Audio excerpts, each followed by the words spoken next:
دعوت اسلامی ہے، یہ دعوت اسلامی ہے۔ یہ بہت بڑا گیپ ناظرین محسوس کیا جا رہا تھا کہ جناب دینی تعلیم کے سسٹم تو بنے ہوئے تھے، مگر جب دنیاوی تعلیم حاصل کرنے جاتے تھے تو لوگ دین سے دور ہو جاتے تھے۔ اسکول اور کالجز کا ماحول آپ کے سامنے ہے۔ دعوت اسلامی نے اس گیپ کو محسوس کیا کہ کسی طرح کوئی ایسا ڈپارٹمنٹ بنایا جائے، کوئی ایسا انسٹیٹیوٹ بنایا جائے جہاں دنیاوی تعلیم بھی دی جائے، دینی تعلیم بھی دی جائے، ہمارے بچوں کی شرعی لحاظ سے بھی تربیت ہو اور وہ ایجوکیشن کے میدان میں بھی پیچھے نہ رہیں۔ تو سبحان اللہ، دارالمدینہ ایجوکیشن سسٹم بنایا گیا اور دارالمدینہ نے اسلامک اسکول کا قیام شروع کیا۔ آپ کو جان کر خوشی ہوگی، دارالمدینہ اسلامک اسکول جو ہیں بوائز اینڈ گرلز کے ملا کے اس وقت تک 153 اس کی برانچز بن چکی ہیں اور 35,000 سے زیادہ بچے اور بچیاں الحمدللہ دارالمدینہ کے ان اسکولز میں تعلیم حاصل کر رہے ہیں۔ ناظرین ایک بات یاد رکھیے گا، اب وہ دن دور نہیں ہے کہ انشاءاللہ آپ کسی ڈاکٹر کو،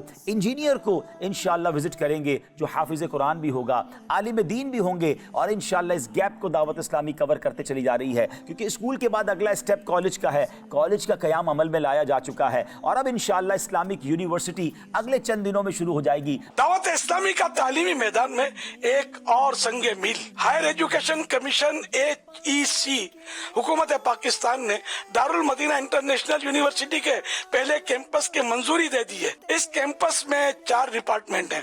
number 1 department of Arabic, number 2 department of Islamic studies, number 3 department of management science, number 4 department of education.